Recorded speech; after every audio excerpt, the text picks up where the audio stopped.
हर हर महादेव मित्रों, आज हम आप सभी को भगवान शिव जी के द्वारा सुनाई गई एक बहुत ही अद्भुत कथा सुनाने जा रहे हैं, जिसमें भगवान भोलेनाथ ने माता पार्वती को अपने नीलकंठ से निकले शब्दों से यह बताया कि संसार में सबसे बड़ा पापी कौन है, स्त्री या पुरुष। तो मित्रों, अपने जीवन को सुखमय बनाने के लिए मैं आपसे निवेदन करती हूँ कि आप सभी लोग इस कथा को पूरा अवश्य सुनें, क्योंकि मित्रों ये गहन सीख आपको अपनी ओर प्रताड़ित करेगी। मित्रों, चलिए आपका ज़्यादा समय नष्ट न करते हुए इस कथा को शुरू करते हैं। एक समय की बात है, भगवान भोलेनाथ जी कैलाश पर्वत पर माता पार्वती के साथ बैठे थे। वहाँ शुद्ध हवा मन को मोहित कर रही थी। वहाँ का दृश्य ऐसा प्रतीत होता कि मानो साक्षात स्वर्ग हो। शांत मन से माता पार्वती ने मंद मुस्कान के साथ भगवान शिव से एक प्रश्न पूछते हुए कहा, हे प्राणनाथ, आप हमें कोई ऐसी ज्ञानवर्धक कथा का विश्लेषण ही कर दीजिए जिसे सुनने के बाद अमोघ प्रेम की उन्मुक्ति हो। हे प्रभु, मैं आपके मुख से कथा को सुनने के लिए बहुत उत्सुक हूँ। मित्रों, माता पार्वती के इस प्रकार से आग्रह करने पर भगवान शिव कहने लगे, देवी, आप इतना आग्रह कर रही हैं, चलिए मैं आज आपको एक बहुत सुंदर कथा का व्याख्यान करता हूँ। जो भी मनुष्य इस कथा को ध्यानपूर्वक पूरा सुनता है उसका निश्चित ही कल्याण होता है। उसके बिगड़े हुए सभी कार्य सफल हो जाते हैं। उसकी सभी मनोकामनाएं पूरी होती हैं। उसके घर में गरीबी और दरिद्रता कभी नहीं आती। हे देवी, आज की कथा उस समय का बखान है जब द्वापर युग का अंत हो रहा था और कलयुग का प्रारंभ होने वाला था। उसी समय मध्य देश में एक सुंदर और मन को मोह लेने वाला नगर हुआ करता था। उस नगर में चंद्रदेव नाम के एक प्रतापी राजा राज्य करते थे। उस राजा चंद्रदेव की 7 बेटियां थीं। 7 राजकुमारियां बहुत ही सुंदर थी, लेकिन राजा की सबसे छोटी बेटी वो अन्य राजकुमारियों की अपेक्षा ज़्यादा सुंदर और बुद्धिमान थी, जिसका नाम सुकन्या था। राजा अपनी सभी पुत्रियों को बहुत प्रेम करता, उनकी सभी इच्छाएं पूरा करता। क्योंकि राजा चंद्रदेव की पत्नी की आकस्मिक मृत्यु हो गई थी, राजा अपनी बेटियों से इतना प्रेम इसलिए करता कि उन्हें कभी इस बात का एहसास ना हो कि उनकी माँ नहीं है। वह उनके लिए तरह तरह के भोजन बनवाया करता। वह अपनी 7 बेटियों के लिए अच्छे खिलौने लाता और अपनी 7 पुत्रियों की देखभाल के लिए उस राजा ने सैकड़ों दासियों को नियुक्त कर रखा था, जिससे कि उन्हें कभी किसी चीज़ की कमी न हो। मित्रों, अब भगवान भोलेनाथ कहते हैं, देवी पार्वती, समय के साथ साथ 7 राजकुमारियां बड़ी हो गई। अब वे सभी अपनी रसोई से भोजन बनाना सीखने लगी, क्योंकि उन सबको भोजन बनाना बहुत ही अच्छा लगता। कुछ दिन बाद वे सभी भोजन बनाना सीख जाती हैं। उसके बाद वे सभी मिलकर अपने पिता के लिए स्वयं से भोजन बनाने लगती। जब कहीं भी राजा चंद्रदेव किसी कार्य से महल से बाहर जाते तो 7 राजकुमारियां उनके लिए रास्ते का भोजन बनाकर उनको देती थीं। उनके हाथों का स्वादिष्ट भोजन खाकर राजा चंद्रदेव बहुत प्रसन्न हो जाते थे। इसी प्रकार समय बीत रहा था। एक दिन मध्य देश पर उनके पड़ोसी राज्य ने आक्रमण कर दिया। उस युद्ध में राजा की विजयी हुई, परंतु राजा ने अपने वीर सेनापति उग्रसेन को उस युद्ध में खो दिया। सेनापति उग्रसेन की एक सुंदर पत्नी और एक बेटी थी। सेनापति की मृत्यु के बाद वे दोनों इस संसार में अकेले रह गए। फिर एक दिन सेनापति उग्रसेन की पत्नी राजा चंद्रसेन के महल में आती है और राजा से मदद मांगने लगती है। महाराज, मेरी मदद कीजिए। पति की मृत्यु के बाद मैं इस संसार में अकेली पड़ गई हूँ। मेरे पास जो रहने के लिए एक छोटा सा घर था वह भी गिर गया। कृपया आप मुझे रहने के लिए कोई स्थान दे दीजिए। सेनापति की पत्नी की बात सुनकर राजा चंद्रदेव को उस पर दया आ जाती है और राजा चंद्रदेव ने अपने मंत्री को आदेश देते हुए कहा, महामंत्री जी, महल के बाहर जो हमारा निवास स्थान है उसे सेनापति की पत्नी को दे दिया जाए। राजा का आदेश मिलते ही मंत्री सेनापति की पत्नी को अपने साथ चलने के लिए कहते हैं।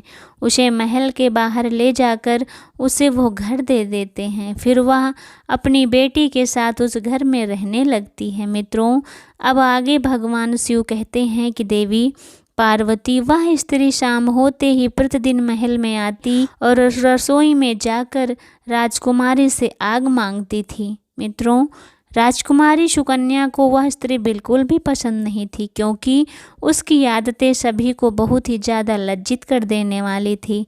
इसलिए जब भी सेनापति की पत्नी आग मांगने महल में आती, राजकुमारी सुकन्या क्रोधित हो जाती। इसके साथ ही वह गुस्से से उसे सेनापति की पत्नी से कहती कि तुम प्रतिदिन आग मांगने क्यों आती हो? क्या तुम्हारे घर में आग जलाने के लिए कुछ नहीं है क्या, जो तुम यहाँ पर रोज चली आती हो? अपने घर जाकर स्वयं आग जलाओ। अब दोबारा इस महल में आग मांगने मत आना। जब देखो मुंह उठाकर चली आती हो। परंतु राजकुमारी की इन बातों का उस पर कोई असर नहीं होता।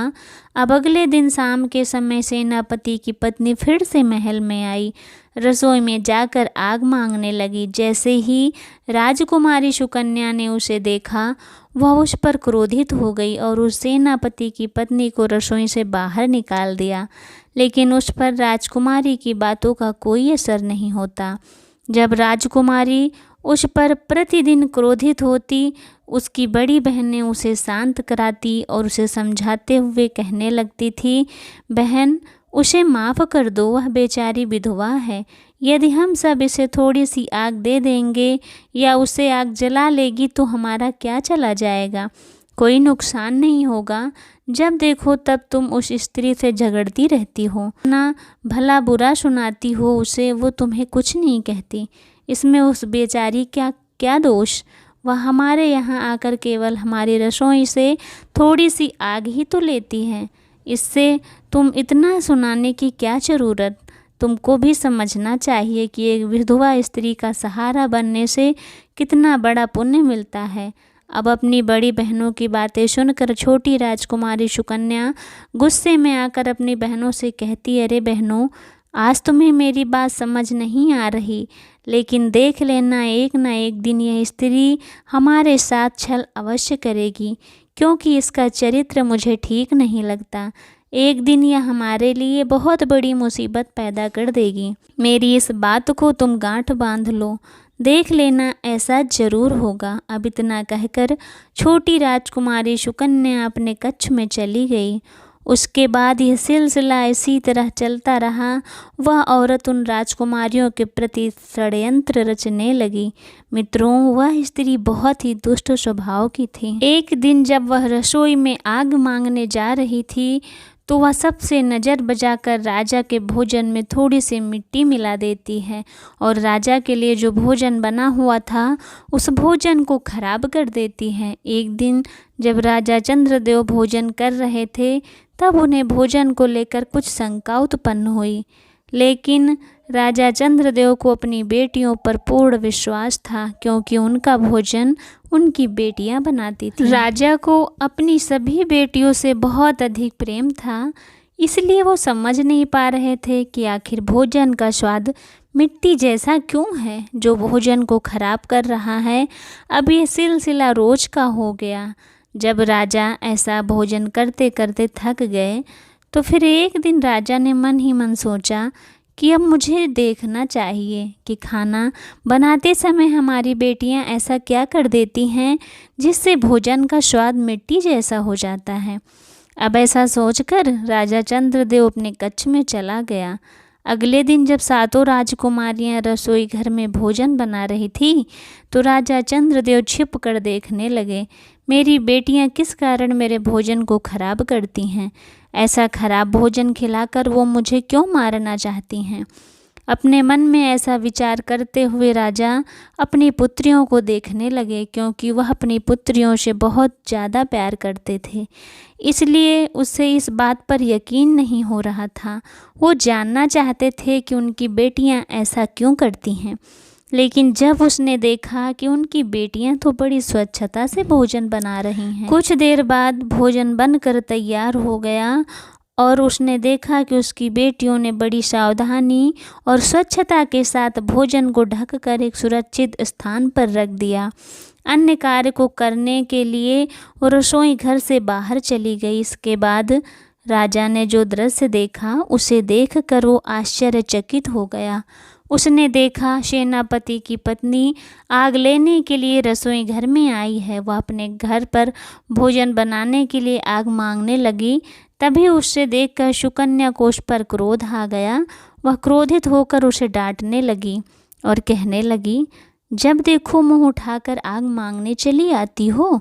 मैंने तुमको कितनी बार समझाया यहाँ आग मांगने मत आया करो, लेकिन तुम मेरी सुनती ही कहाँ हो। जब उसने डांटने की आवाज़ सुनी तो उसकी बहनें भी उनके पास आती हैं और उसे समझाते हुए कहती हैं, बहन उसकी तो आदत है रोज़ की, तुम क्यों गुस्सा करती हो। तुम्हें पहले भी समझाया है मैंने, लेकिन तुमको समझ नहीं आया। उसके बाद वो स्त्री आग लेकर जाने लगी। तभी उसने राजकुमारी की नज़र से बचकर सारे भोजन में मिट्टी मिला दी। इस प्रकार उसने सबसे नज़रें बचाकर सारा खाना खराब कर दिया।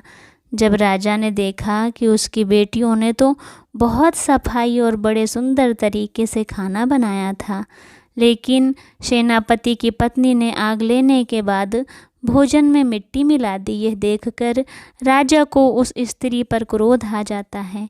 अगले दिन जैसे ही सुबह होती है, राजा चंद्रदेव अपने दरबार में जाते हैं और आदेश देते हैं सैनिकों से कि जाकर उस स्त्री को बुला लाओ। तुम उसे कुछ मत कहना, बस उसे यहाँ मेरे पास लेकर आओ। राजा का आदेश पाकर सारे सैनिक उस स्त्री के घर जाते हैं, उसे अपने साथ लेकर दरबार आ जाते हैं और राजा चंद्रदेव के सम्मुख खड़ा कर देते हैं।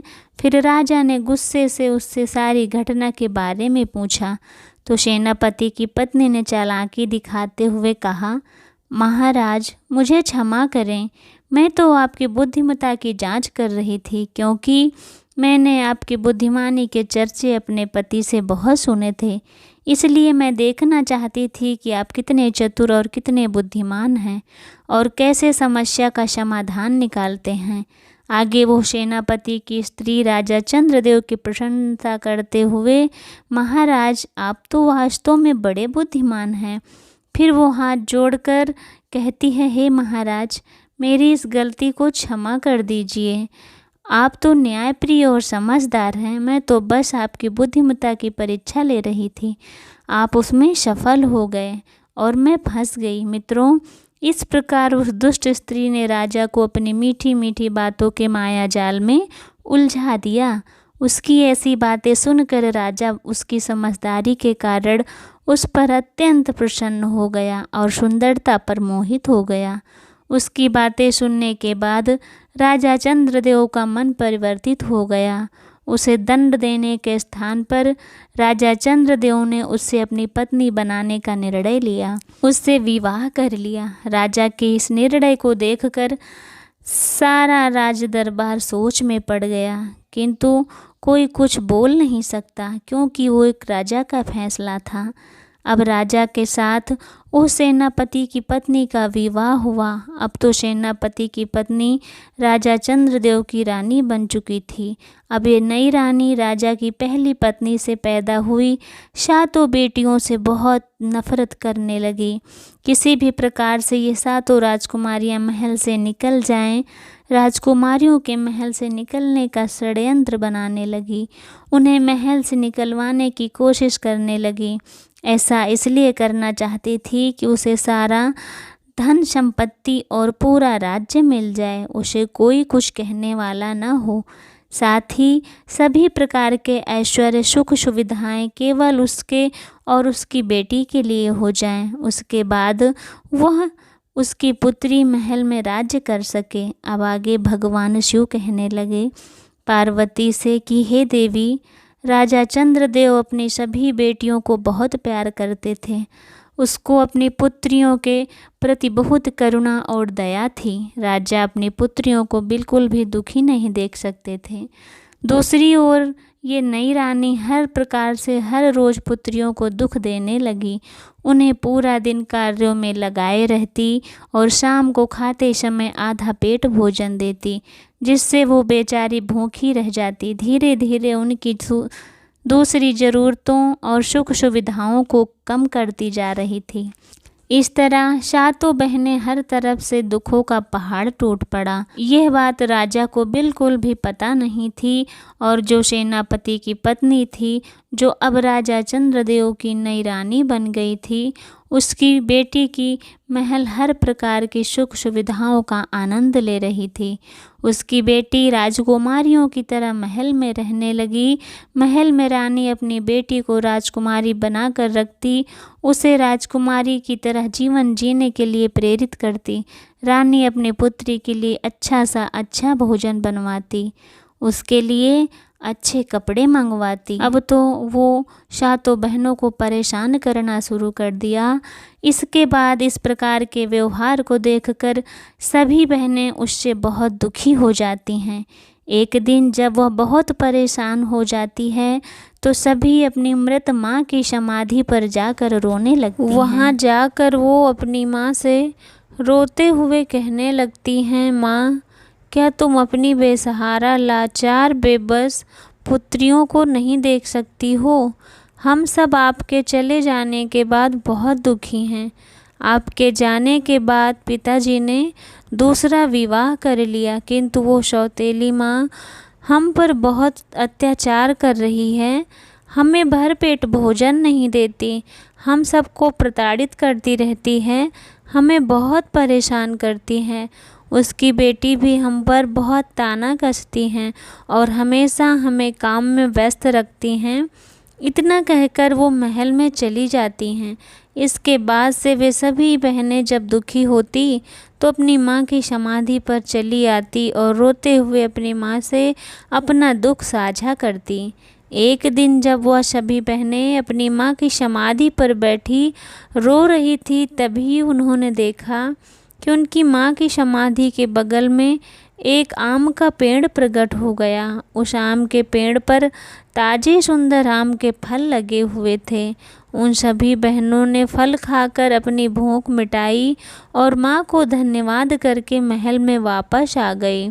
अब जब भी उनकी सौतेली माँ उन्हें खाना नहीं देती तो वह अपनी माँ की समाधि पर आकर आम के फलों को खाती और भूख शांत होने पर वो अपने महल वापस चली जाती। बहनों ने अपनी सौतेली माँ के द्वारा किए जाने वाला खराब भोजन खाना बंद कर दिया और केवल आम के फल को खाकर ही जीवित रहने लगे। मित्रों, वह आम का पेड़ कोई साधारण पेड़ नहीं था, वह एक अद्भुत पेड़ था। उस पेड़ से फलों को जितना अधिक तोड़ा जाता, अगले दिन उससे अधिक पके और सुंदर स्वादिष्ट फल लग जाते, जो इन सब बहनों के खाने के लिए पर्याप्त होते। अब इधर क्या होता कि वह सौतेली माँ एक दिन अचानक सोचने लगी कि अरे, ये सातों कमाल की हैं, भोजन भी नहीं करती और खाने के लिए कुछ मांगती भी नहीं। मैं इन्हें इतना परेशान करती हूँ, फिर भी ये इतनी सुंदर और स्वस्थ कैसे दिखाई देती हैं? इनमें से कोई कमज़ोर भी नहीं लग रही। इनकी सुंदरता प्रतिदिन बढ़ती जा रही है। ये सब कैसे हो रहा है? जबकि अपनी बेटी को मैं इतना सब कुछ खिलाती हूँ, इसके बाद भी वो कमज़ोर लगती है। ज़रूर कोई ना कोई बात है। ये सब देखकर उससे रहा नहीं गया। इस रहस्य को जानना चाहती थी। फिर एक दिन उसने अपनी बेटी को इस समस्या को जानने के लिए सारा दिन उनके पीछे लगा देती है। जब राजा की सातों बेटियां काम पूरा निपटाकर जैसे ही महल से बाहर जाने लगी, उसी समय उनकी सौतेली बहन उनका पीछा करते हुए समाधि के पास पहुंच गई। उसने देखा कि कि सातों की सातों बहनें समाधि के पास जाकर आम के फलों को तोड़कर इकट्ठा करती हैं और बैठकर फलों को खाने लगती हैं। तभी अचानक से सुकन्या की नज़र अपनी सौतेली बहन पर पड़ी। उसे यह बात समझते देर नहीं लगी कि उसकी सौतेली बहन उसका पीछा कर रही है। उसने ये बात अपने सभी बहनों से बताई। उसके बाद कहा, बहन, यह लड़की हमारा पीछा कर रही है, हम सबको देख रही है, चलो हम इसे डांट कर यहाँ से भगा देते हैं और इन फलों को छुपा देते हैं। यदि इसने इन्हें देख लिया तो ये जाकर सारी बातें माँ से बता देगी। अगर इसने ये बात अपनी माँ को बता दी तो हम सब के लिए बहुत बड़ी समस्या उत्पन्न हो जाएगी। सुकन्या की इस बात को सुनकर उनकी बहनों ने कहा, अरे सुकन्या, तुम बेकार में इतना क्यों सोचती हो? जैसा तुम सोच रही हो ऐसा कुछ भी नहीं है। ये लड़की तो मुझे बहुत सीधी लगती है, भला ये क्या अपनी माँ से बताएगी? और इसे ऐसी बातों को बताने से क्या मिलेगा? ये लड़की तो निर्दोष है। इसकी माँ हमें कष्ट देती है तो उसमें इसका क्या कसूर? ऐसा कहकर वो अपने पास बुला लेती है उसको और उनसे भी खाने के लिए आम देती हैं। वह लड़की आम खाने के बाद वापस महल लौट जाती है और अपनी माँ के पास जाकर उन सातों बहनों की सच्चाई बताने लगती है। वह अपनी माँ से कहती है कि माँ, ये सातों बहनें महल से निकलकर अपनी माँ की समाधि के पास जाती हैं और उस समाधि के पास एक आम का पेड़ है। ये सभी उस आम के पेड़ से आम के फल तोड़कर खाती हैं। उस पौधे के आम बहुत ही ज़्यादा स्वादिष्ट हैं। मैं उस पौधे के आम भी खा चुकी हूँ, बहुत ही ज़्यादा स्वादिष्ट है। मैंने ऐसा अद्भुत पेड़ जीवन में कभी नहीं देखा। उस पेड़ से जितना फल तोड़ोगे उससे ज़्यादा उसमें लग जाते हैं। वो फल बहुत ही सुंदर देखने में लगते हैं और खाने में तो उसका स्वाद ही अलग है। मित्रों, अपनी बेटी के मुख से ऐसी बातें सुनकर रानी गुस्से से आग बबूला हो गई। फिर उसने मन में सोचा कि अब इन्हें महल से बाहर जाने के लिए कैसे रोकूं जिससे कि ये उस आम के पेड़ के पास न जा सकें। अगले दिन उसने फिर से एक षड्यंत्र रचा और सारा दिन वह अपने कक्ष से बाहर नहीं निकली। जब यह बात राजा चंद्रदेव को पता चली तो उनसे रहा नहीं गया और वो स्वयं ही रानी के कक्ष में जा पहुँचे। रानी से पूछने लगे महाराज कि महारानी, क्या बात है? तुम इतना उदास क्यों रहती हो? तुम्हारे दुख का क्या कारण है? राजा की बात सुनकर रानी ने कहा, महाराज, मेरे पेट में बहुत दर्द है। ऐसा लगता है कि जैसे ये दर्द मेरी जान ले लेगा। जब मैंने अपनी ये समस्या राजवैद्य को बताई तो उन्होंने कहा, इस असहनीय दर्द से छुटकारा पाने के लिए आम के पौधे की जड़ को पानी में उबालकर जो पदार्थ तैयार होगा उसे पीना होगा। ऐसा करने से तुम्हारे पेट का दर्द ठीक हो जाएगा। फिर आगे उसने कहा, महाराज, आम का पेड़ आपकी पहली पत्नी की समाधि के पास है। आप सैनिकों से कहकर उस पेड़ की जड़ें लाने का आदेश दे दीजिए। फिर क्या था मित्रों, रानी की बात मानकर राजा ने उसी समय अपने सैनिकों को बुलवाया और उनसे कहा कि सैनिकों, जाओ महल के बाहर उद्यान में मेरी पत्नी की समाधि बनी है। उस समाधि के पास एक आम का पौधा है। उस पेड़ को खोदकर उसकी जड़ें निकालकर मेरे पास ले आओ। सैनिकों ने तुरंत राजा की आज्ञा का पालन किया और उस सुंदर आम के पौधे की जड़ें खोदकर वैद्य का नाम लेते हुए कहा, महाराज, राजवैद्य ने कहा था कि आप नौकरों से वैसा ही करने के लिए कहिए। मित्रों, रानी ने जैसा जैसा कहा उसी प्रकार राजा ने नौकरों द्वारा उस पौधे की जड़ों को जल में उबाल कर रानी के लिए औषधि के रूप में तैयार करवा दिया। उसे रानी को पिलाया गया। पानी पीने के बाद वो दुष्ट रानी ने राजा चंद्रदेव से कहा, महाराज, अब मैं बिल्कुल ठीक हो गई हूँ और बहुत अच्छा महसूस कर रही हूँ। आपने मेरे लिए इतना सब कुछ किया, इसके लिए मैं आपकी सदा आभारी रहूँगी। तब राजा ने कहा, महारानी, तुम क्या कर रही हो? ये तो मेरा फर्ज था। मैं आपका पति हूँ और पति का धर्म होता है कि वो अपनी पत्नी की रक्षा करे।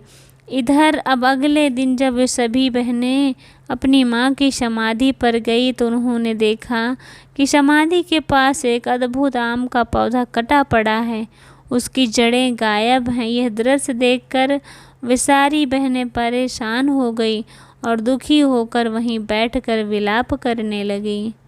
सोचने लगी कि अब वे सभी कैसे अपनी भूख मिटाएंगे। विलाप करने लगी। अब उनके पास जीने का कोई और रास्ता नहीं बचा था। यही सब सोचकर वो सातों राजकुमारियां परेशान हो गई। अब मित्रों, भगवान शिव जी आगे की कथा सुनाते हुए कहते हैं कि हे देवी, उन सातों राजकुमारियों के साथ इतना सब कुछ हो करने के बाद भी वह रानी संतुष्ट नहीं हुई और एक दिन उसने फिर से अपनी बीमारी का बहाना करके अपने कक्ष में सारा दिन पड़ी रही, बाहर नहीं निकली। जब राजा को दासी के द्वारा पता चला कि महारानी बीमार हैं, तो राजा ने सोचा चलकर रानी की बीमारी का कारण जानते हैं। ये सोचकर राजा चंद्रदेव रानी के कक्ष में जाते हैं और रानी को देखकर कहते हैं, महारानी आप चिंता न कीजिए, मैं तुम्हारी बीमारी को ठीक करने के लिए अच्छे से अच्छे वैद्य को दिखाऊंगा, तुम जल्दी ही ठीक हो जाओगी। मित्रों, राजा को इस बात के बारे में तनिक भी खबर नहीं थी कि उनकी रानी बीमार नहीं है। वो तो राजकुमारियों को महल से बाहर निकालने के लिए षड्यंत्र रच रही है। राजा के इस प्रकार से कहने पर भी वह कहती है, हे महाराज, आपको परेशान होने की कोई ज़रूरत नहीं है। आप हमारे लिए एक छोटा सा कार्य कर दीजिए, मैं ठीक हो जाऊंगी। रानी की बात सुनकर राजा ने कहा, महारानी आप बताइए मुझे कौन सा कार्य करना होगा। आप निसंकोच होकर कहिए, मैं अवश्य पूरा करूँगा। आपको वचन देता हूँ, वह कार्य अवश्य ही पूर्ण होगा। फिर क्या था? रानी ने कहा, अपनी पहली पत्नी की सातों बेटियों को मारकर उनकी हत्या करके उसके बाद उनका खून लाकर मेरी अंगुलियों में लगाना होगा। यदि आप ऐसा करेंगे तो मेरा जीवन बच सकता है। मित्रों, उस दुष्ट रानी के ऐसे शब्द सुनकर राजा चंद्रदेव के होश उड़ गए। उन्हें ऐसा प्रतीत हुआ मानो उनके पैरों तले से जमीन खिसक गई हो और किसी ने उनकी दोनों भुजाएं काटकर शरीर से अलग कर दिया हो। फिर राजा चंद्रदेव ने अपने आप को संभाला, लेकिन अब वह कर भी क्या सकते थे। अब तो उन्होंने रानी को वचन दिया था और उन्हें अपना वचन टूटने का भय था। वह अपनी बेटियों को अपनी जान से ज़्यादा प्यार करता था। राजा ने अपने हृदय पर पत्थर रखते हुए राजकुमारियों की तलाश की और राजा ने अपनी सातों पुत्रियों को उद्यान में बैठे देखा। राजा उनके पास पहुंचा तो उसने देखा कि उसकी सातों पुत्रियां अपनी माँ की समाधि के पास बैठकर रो रही थी। अपनी पुत्रियों की ऐसी हालत को देखकर राजा चंद्रदेव बहुत दुखी हुए, क्योंकि वो अपनी बेटियों से निस्वार्थ प्रेम करते थे। एक तरफ उनकी रानी की इच्छा और राजा का वचन, दूसरी तरफ उसकी बेटियों की जीवन। उसे समझ नहीं आ रहा था कि वो करे तो क्या करे। राजा को कुछ अलग अलग समझ में आ रहा था। उसकी बेटियां सौतेली माँ के साथ खुश नहीं थी। सौतेली माँ भी उन्हें खुश नहीं रख पा रही थी। अपने पुत्रियों के पास जाकर राजा चंद्रदेव ने प्रेम पूर्वक अपनी पुत्रियों से कहा, बेटी तुम मेरे साथ इस महल से बाहर जंगल में चलो। तुम सभी का दुख अब मुझसे देखा नहीं जा रहा। पिता की बात मानकर वह सभी उनके साथ जंगल में चल पड़ी। उन सभी को लेकर जंगल की ओर चल दिया। जंगल में कुछ दूर जाकर राजा ने अपने थैले से फल निकाले और अपनी सभी बेटियों को खाने के लिए दिया। फल खाकर वह सभी राजा चंद्रदेव से बोली, पिताजी चलते चलते हम सभी थक चुके हैं। आप थोड़ी देर के लिए रुक जाइए, हम सभी विश्राम कर लें। राजकुमारियों की बात को सुनकर राजा चंद्रदेव मान गए और जंगल में एक वृक्ष के नीचे रुककर विश्राम करने लगे। उस स्थान पर ठंडी ठंडी हवा बह रही थी, जिसके कारण राजकुमारियों को नींद आ गई। वे सभी सो गई।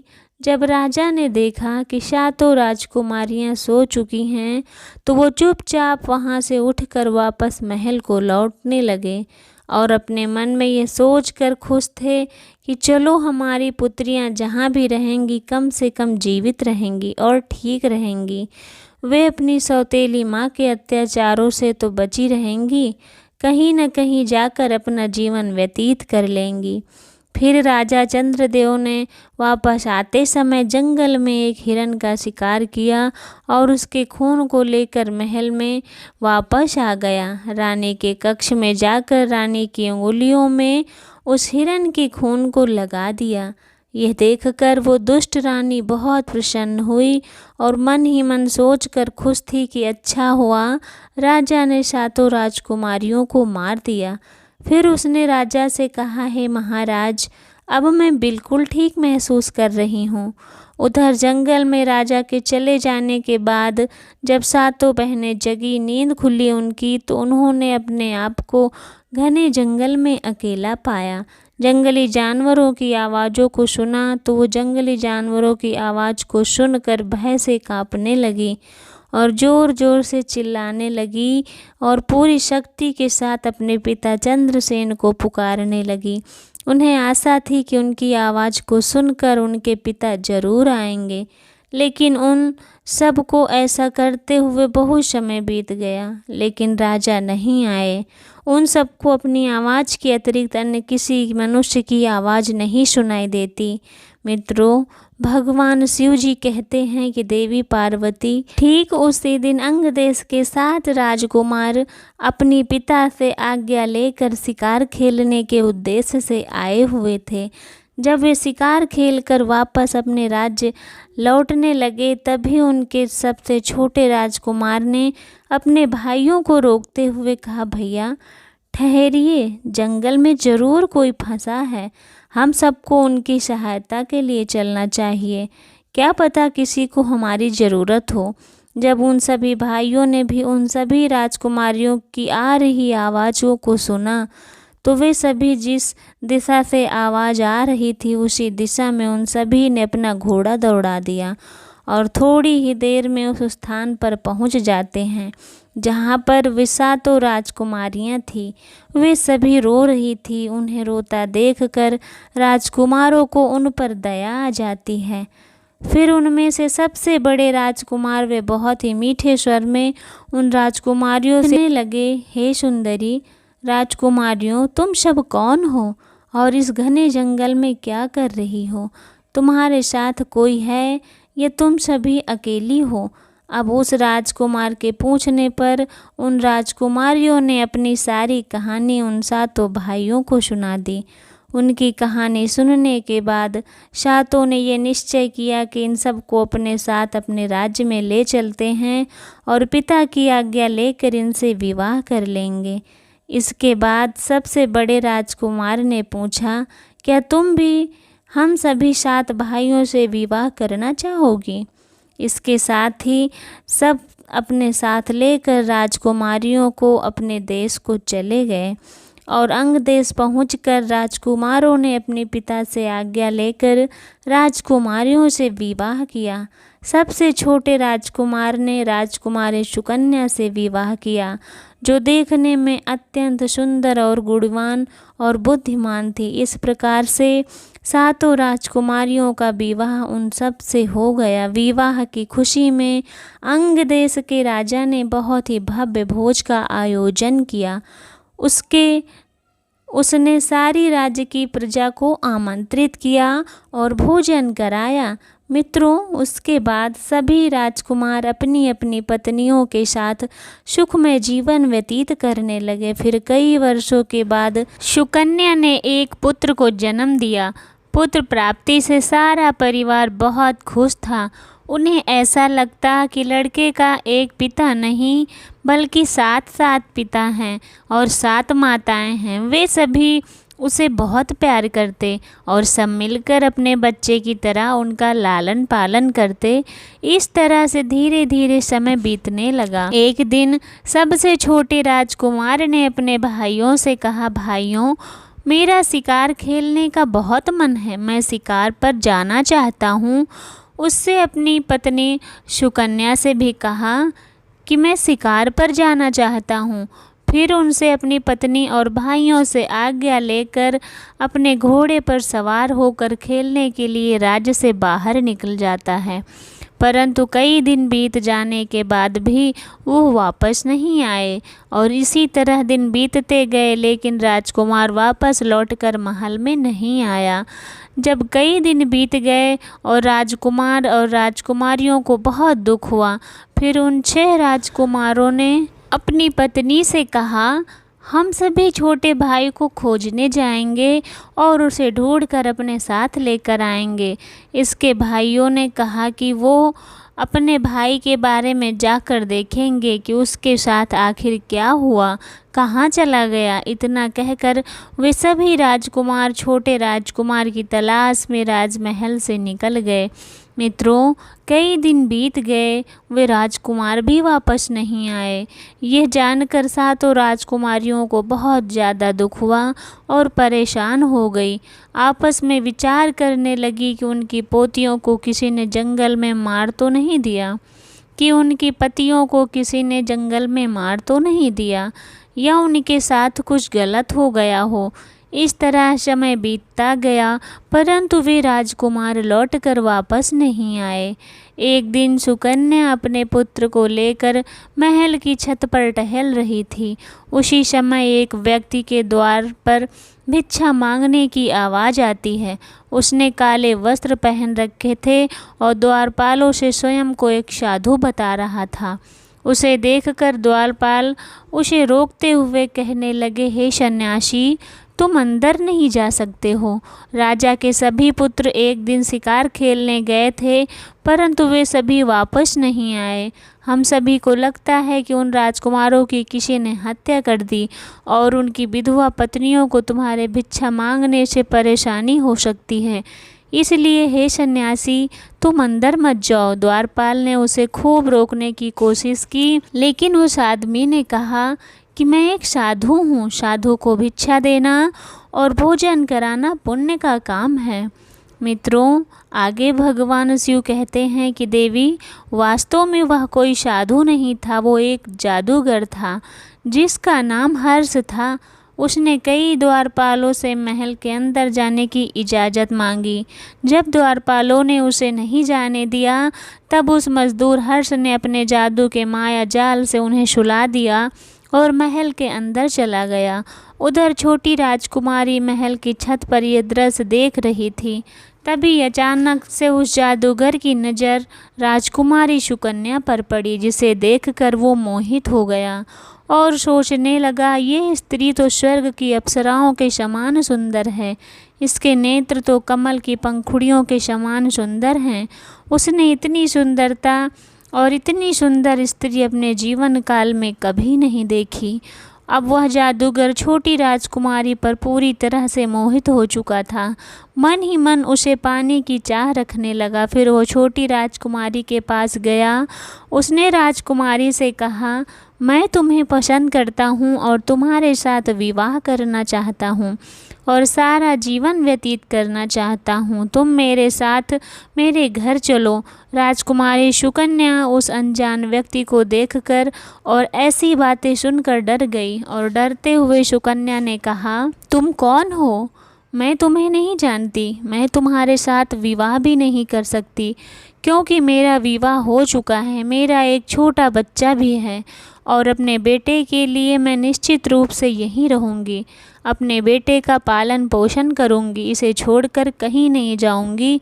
मुझे कोई भी चीज़ की ज़रूरत नहीं है। मित्रों, उस जादूगर ने राजकुमारी को बहुत से लोभ दिए, लेकिन राजकुमारी सुकन्या जादूगर की किसी भी बात में नहीं आई।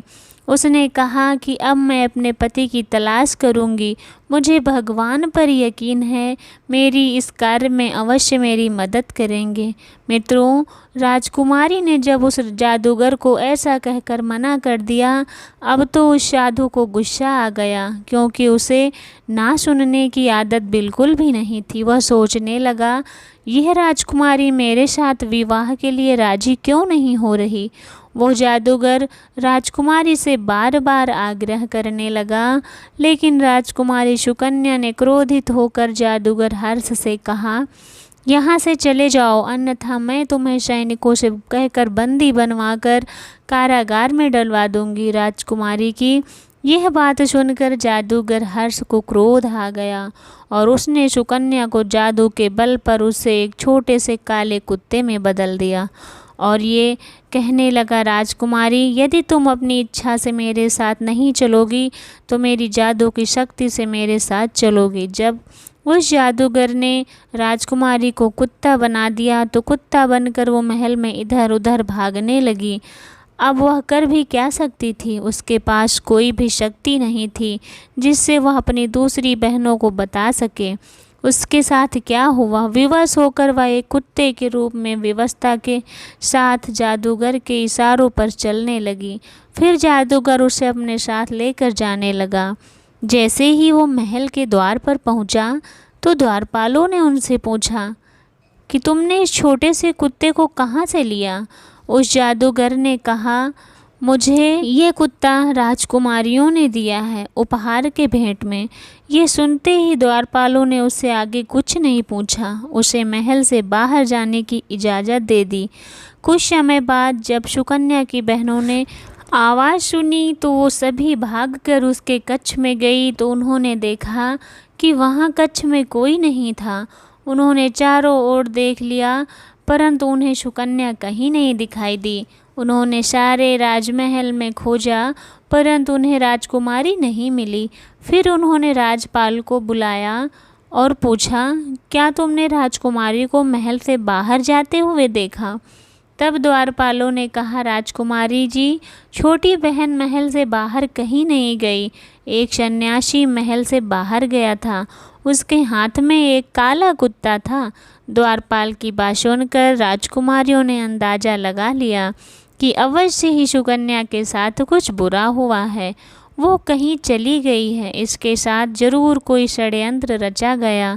वह बेचारी कर भी क्या सकती थी। फिर उन सभी राजकुमारियों ने सुकन्या के पुत्र को मिलजुल कर पाला और उनका अच्छे से ध्यान रखा। वो धीरे धीरे 16 वर्ष का हो गया तो एक दिन उसने राजकुमारियों से कहा, माँ, हमारे पिताजी कहाँ हैं। राजकुमार के पूछने पर बड़ी राजकुमारी ने उसे सारा किस्सा सुना दिया। जब राजकुमार ने अपने माता पिता और ताऊ के बारे में सुना तो बहुत दुखी हो गया और उसके मन में अपने माता पिता और ताऊ की खोज कर लाने की तीव्र जिज्ञासा उठने लगी। उसने मन ही मन दृढ़ संकल्प लिया कि उसके परिवार वाले चाहे संसार में कहीं भी किसी कोने में हों, वह उन्हें अवश्य ढूंढ कर लाएगा। इतना कहकर वो महल से जाने लगा। तभी राजकुमारियों ने उसे रोकते हुए कहा, बेटा, तुम कहीं मत जाओ, मैं पहले ही सबको खो चुकी हूँ, अब तुम्हें नहीं खो सकती। हमने अपने पतियों और अपनी बहनों को खो दिया है, अब हम तुम्हें नहीं खोना चाहते। उनकी तरह यदि तुम भी हमसे दूर चले गए तो हम क्या करेंगे। रोकिए मत। राजकुमार ने कहा, मौसी, मुझे रोकिए मत, मैं ये संकल्प करता हूँ कि मैं अपने माता पिता और ताऊ को खोज कर उन्हें आपके पास ज़रूर लाऊंगा। इतना कहकर वो अपनी सभी मौसी के चरण स्पर्श करता है और उनसे आशीर्वाद लेकर अपनी यात्रा पर चल पड़ा। लेकिन कई महीनों तक वह इधर उधर भटकता रहा, किंतु उसे कुछ भी समझ नहीं आया कि वो क्या करे, कहाँ जाए, किस प्रकार से अपने सगे संबंधियों की तलाश करे। फिर भी उसने हिम्मत नहीं हारी और अपने परिवारजनों को खोजता रहा। चलते चलते एक दिन वो एक ऐसे देश में पहुंच गया जो पूरी तरह से पत्थरों का देश था। वहाँ पर पत्थर की कठोर और बड़ी बड़ी इमारतें थी, जिसके एक किनारे पर छोटा सा मकान बना था जिसमें एक माली रहा करता था। उस इमारत को देख रहा था, तभी माली की पत्नी निकल कर आई और वो भाग कर गई बच्चे के पास और कहने लगी, अरे बच्चे, तुम कौन हो? तुम इतने खतरनाक स्थान पर कैसे आ गए? कैसे हिम्मत कर दी तुमने आने की? उस लड़के ने कहा, मैं एक राजकुमार हूँ। मैं यहाँ अपने माता पिता और अपने ताऊ को ढूंढने आया हूँ। मेरी माँ को एक जादूगर ने अपने जादू के बल से कुत्ता बनाकर अपने साथ ले आया था। उसकी बात सुनकर माली की पत्नी ने कहा, बेटा, यह देश और यह स्थान एक दुष्ट जादूगर का ही है। उसके पास हर प्रकार की शक्ति है। जो व्यक्ति उसकी आज्ञा का उल्लंघन करता है, उसका अपमान करता है, उसको वो अपनी जादू की शक्ति से पत्थर या पेड़ बना देता है। यहाँ पर जो पेड़ और पत्थर देख रहे हो ना, ये सब कभी जीवित प्राणी थे। इन सब को हमारे मालिक जादूगर हर्ष ने अपनी काली शक्ति के बल पर इस रूप में परिवर्तित कर दिया। कुछ समय पहले यहाँ एक राजा आया था। उसके कुछ समय बाद उसके 6 भाई भी यहाँ आए थे। जादूगर हर्ष ने उन सबको पत्थर और पेड़ में बदल दिया। आगे माली की पत्नी कहती है कि हे राजकुमार, केवल यही लोग दुर्भाग्यशाली नहीं हैं, इसके अतिरिक्त एक बहुत सुंदर रानी भी इस पत्थर के महल में कैद है। एक बहुत सुंदर रानी भी इस पत्थर के महल में कैद हैं, जिसको इस दुष्ट ने पिछले 17 वर्षों से कैद कर रखा है। जादूगर उससे विवाह करना चाहता है, लेकिन वह जादूगर से नफरत करती है और वो जादूगर को छूने भी नहीं देती। माली की पत्नी की बात सुनकर छोटे राजकुमार ने विचार किया, अवश्य ही ये कैसे सब मेरे माता पिता ही हो सकते हैं और मेरे ताऊ ही हैं। आखिरकार अंत में मैंने उन सबको खोज ही लिया, जिसके लिए मैं इतने समय से भटक रहा था। इसके बाद उसने अपनी कहानी उस माली की पत्नी को बताई और उससे प्रार्थना करते हुए बोला, देवी, आप मेरी सहायता करें कि वह उन असहाय और लाचार लोगों को उस दुष्ट जादूगर के मायाजाल से बाहर निकाला जा सके, उन्हें उस दुष्ट की कैद से आज़ाद कराया जा सके। पत्नी ने राजकुमार को यह आश्वासन दिया कि वह उसकी मदद करेगी। फिर उस मालिन ने यह बात अपने पति से बताई, तो वह भी राजकुमार की मदद करने के लिए तैयार हो गया और उन दोनों ने सोचा कि हो सकता है इसकी मदद करके हम भी जादूगर से बच जाएं, क्योंकि मित्रों वो उन दोनों पर भी जुल्मों के शिकार किए थे। इसलिए उसने उस लड़के का साथ देने के लिए तैयार हो गए। इसके बाद उस माली की पत्नी ने उसको अपना रूप बदलने के लिए कहा और उनसे राजकुमार को समझाते हुए कहा, राजकुमार, यदि तुम इस रूप में जादूगर ने तुम्हें देख लिया तो वो भी तुम्हें पत्थर में बदल देगा। मालिन की बात मानकर राजकुमार ने अपना भेष बदलकर एक लड़की की वेशभूषा धारण कर ली और धोती पहनकर माली की पत्नी के साथ उसकी पुत्री बनकर रहने लगा। एक दिन जादूगर हर्ष अपने सुंदर बगीचे में घूम रहा था। तभी उसने लड़की बने राजकुमार को देखा, तो उसने माली की पत्नी को बुलाया और उससे पूछा, वो लड़की कौन है? तो माली की पत्नी ने बताया कि वह उसकी पुत्री है। इस तरह से जादूगर और राजकुमार की पहली मुलाकात। राजकुमार एक लड़की के भेष में जादूगर से अपनी पहचान छुपाकर मिलता और जादूगर उसको देखकर उससे कहता कि तुम बहुत ही सुंदर हो। कल तुम मेरी ओर से एक उपहार लेकर उस पत्थर के महल में जाना। उस महल में एक सुंदर सी स्त्री रहती है, तुम उसे उपहार देना और उससे कहना, ये उपहार जादूगर हर्ष ने तुम्हारे लिए भेजा है। मित्रों, जादूगर की बात सुनकर राजकुमार बहुत प्रसन्न होता है। वो सोचने लगता है कि कल वो अपनी माँ के लिए उपहार लेकर जाएगा, उनसे मिलेगा। वो जादूगर से मिलने के बाद भागकर माली की पत्नी के पास गया। इस बारे में उसने उसको बताया और विचार विमर्श के बाद उसने निश्चय किया कि वो इसी भेष में रहेगा, क्योंकि इस भेष में उसको कोई पहचान नहीं सकता।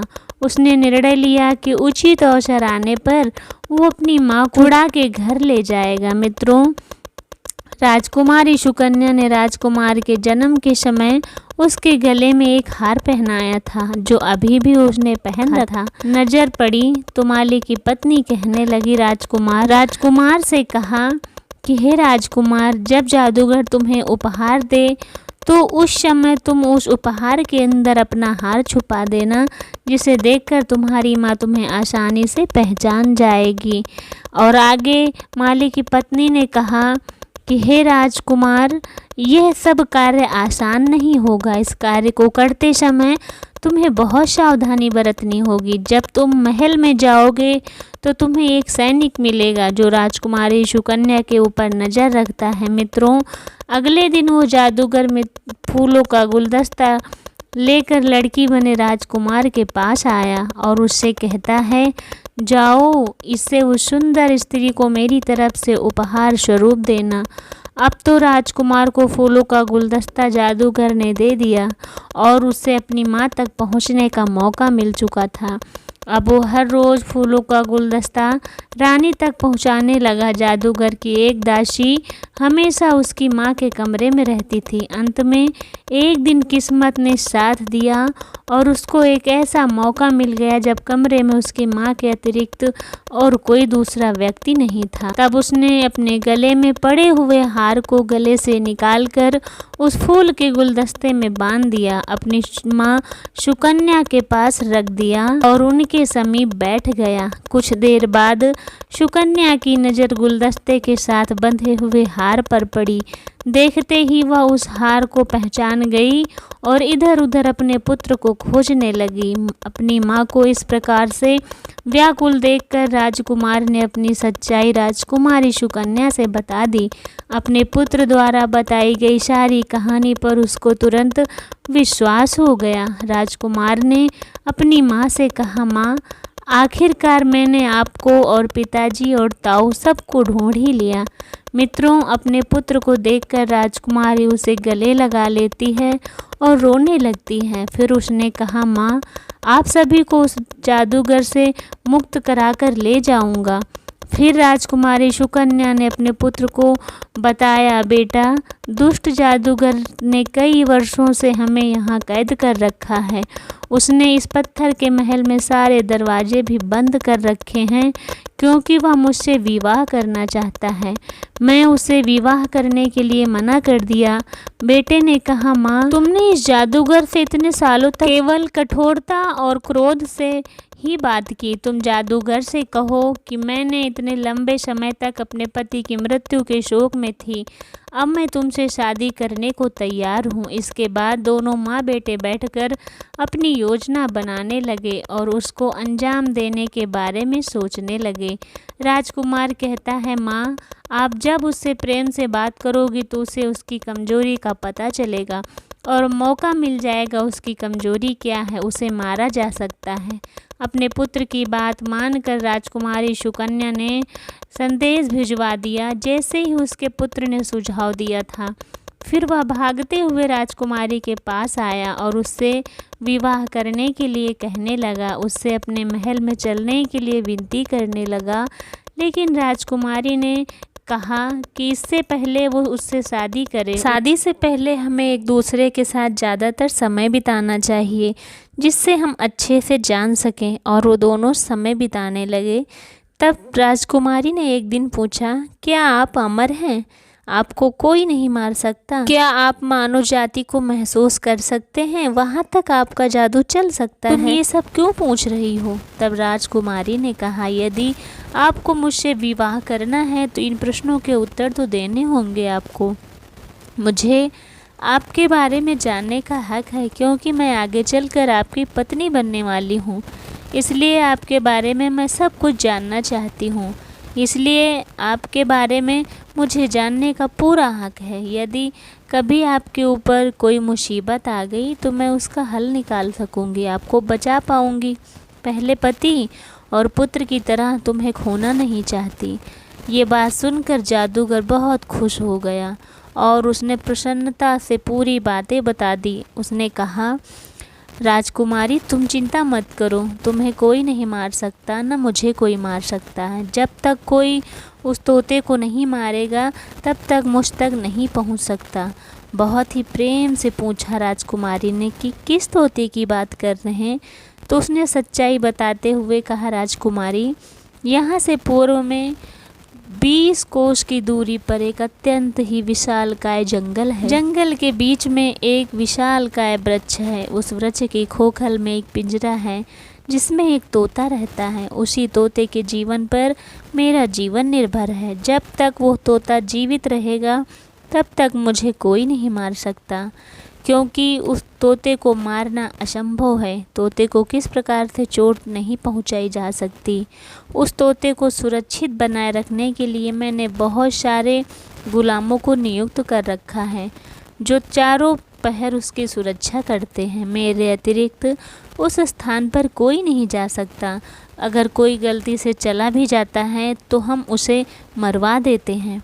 ऐसा कहकर वो अपने कक्ष में चला गया और राजकुमारी अपने बेटे का इंतज़ार करने लगी। जैसे ही वो बेटा आया, राजकुमारी ने सारी बातें बता दी। फिर क्या था, फिर तो राजकुमार ने जाने के लिए सोच लिया कि वो तोता जहाँ भी है मैं उसे ढूंढकर अवश्य लाऊंगा। चलते चलते उसे रात हो गई। वो जंगल में लेटकर आराम करने लगा। जब उसकी आँख खुली तो बहुत देर हो चुकी थी। वो जल्दी से भागते हुए उस पेड़ के पास पहुंचा और देखा तो सारे पहरेदार सो गए थे। उसने चुपके से पिंजरा उठाया और चल दिया। अपने गंतव्य स्थान पर आ पहुंचा। उसे तोते के साथ देखकर जादूगर बहुत डर गया और उसके पास गया। बोला, राजकुमार आप ये तोता मुझे वापस दे दो। आप चाहो तुम सब कुछ ले सकते हो, पर मेरा तोता मुझे वापस दे दो। सब कुछ तुम्हें देने के लिए तैयार हूँ। तुम्हें जो कुछ भी चाहिए मुझे बताओ, इस तोते के बदले में मैं सब कुछ दे। जादूगर की बात सुनकर राजकुमार बोला उससे कि ठीक है, अगर तुम इसके बदले में सब कुछ देना चाहते हो तो तुम सबसे पहले उन 7 राजकुमारों को मुक्त करो जिसे तुमने पत्थर और वृक्ष बना रखा है। जादूगर ने वैसा ही किया। उस जादूगर ने उस 7 राजकुमार को वास्तविक रूप में बदल दिया। फिर जादूगर ने कहा, मैं तुम्हारी बात मान ली, अब तुम मुझे तोता वापस दे दो। तो राजकुमार ने कहा, इतनी जल्दी क्या है, अब तो मेरी दूसरी शर्त सुनो।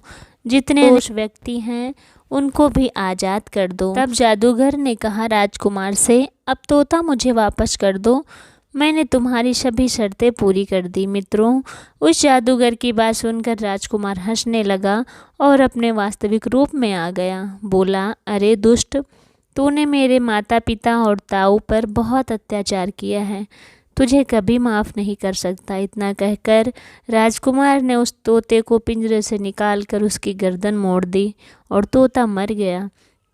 अब उस समय तोते के मरते ही जादूगर हर्ष के शरीर से प्राण निकल गए। जादूगर के मरते ही वह तोता फिर से जीवित हो गया और राजकुमार का धन्यवाद करते हुए कहने लगा, राजकुमार, मैं जीवन भर आपका आभारी रहूँगा। आपने मुझे इस दुष्ट जादूगर की कैसे मुक्ति दिलाई। इतना कहकर वो तोता उड़ गया। उसके बाद राजकुमार अपने पिता और माता और ताऊ के साथ, जब राजकुमारी शुकन्या अपने पति को अपने सम्मुख देखती है तो वह अपने पति को देखकर बहुत प्रसन्न होती है। फिर वे सभी राजमहल आ जाते हैं। इधर राजकुमारी की बहन अपने आने वाले पति का इंतजार कर रही थी। कुछ समय बाद वे सभी अपने राजमहल में पहुंच जाते हैं। अपने पतियों और बहन को देखकर राजकुमारियां बहुत प्रसन्न होती हैं। मित्रों, इस प्रकार से राजकुमार ने अपने माता पिता और ताऊ को उस दुष्ट जादूगर की कैद से आज़ाद कराया। भगवान शिव कहते हैं, कुछ दिनों बाद राजकुमार ने अपनी माँ से पूछा, माँ आप कहाँ रहती थी। अपने पुत्र की बात सुनकर राजकुमारी शुकन्या ने अपने पति और पुत्र को सारी घटना के बारे में बता दिया। राजकुमारी के साथ हुई घटना को सुनकर सभी राजकुमारों को उसकी सौतेली माँ पर क्रोध आ गया। उन्होंने इस प्रतिशोध का बदला लेने के लिए मध्य देश पर चढ़ाई कर दी। तब ये बात मध्य देश के राजा को पता चली कि उनकी 7 राजकुमारियां जीवित हैं, उनके पति बदला लेने के लिए आ रहे हैं, तो वो डर गया। फिर उसे इस बात से खुशी हुई कि उसकी बेटियां तो जीवित हैं और सारी सच्चाई अपनी बेटियों को बता दी कि मैं मजबूर था, इसलिए मुझे ऐसा करना पड़ा।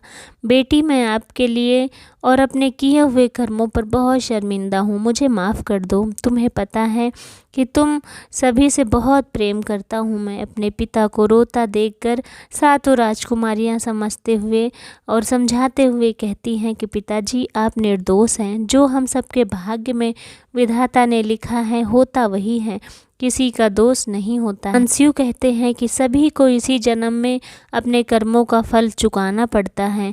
और तब राजा चंद्रदेव अपनी बेटियों की बात सुनकर बहुत प्रसन्न हुए और फिर राजकुमारियों ने पूछा, पिताजी सौतेली माँ कहाँ है? तब राजा चंद्रदेव ने कहा, बेटी, उसे उसके किए गए बुरे कर्मों की सज़ा मिल गई। एक दिन वो रसोई में खाना बना रही थी, तभी उसके वस्त्रों में आग लग गई और वो जलकर मृत्यु को प्राप्त हो गई। यह सुनकर राजकुमारियों को बड़ा दुख हुआ, लेकिन वो क्या कर सकती थी। इसीलिए कहा गया है, मनुष्य को कभी भी किसी के साथ छल कपट नहीं करना चाहिए और ना ही कभी अपने आप को सबसे श्रेष्ठ समझना चाहिए। जो भी मनुष्य अपने आप को सबसे श्रेष्ठ समझता है, उसका एक न एक दिन पतन अवश्य हो जाता है। मित्रों, अब भगवान शिव पार्वती से कहते हैं कि हे देवी, मनुष्य जीवन में जो भी करता है उसके जीवन का, उसके जन्म का फल उसी जन्म में उसे मिलता है। तो दोस्तों, आप सबको ये कहानी कैसी लगी? अगर अच्छी लगी है तो चैनल को लाइक करें, कमेंट करें, सब्सक्राइब करें। मिलते हैं नेक्स्ट वीडियो में, तब तक के लिए राधे राधे।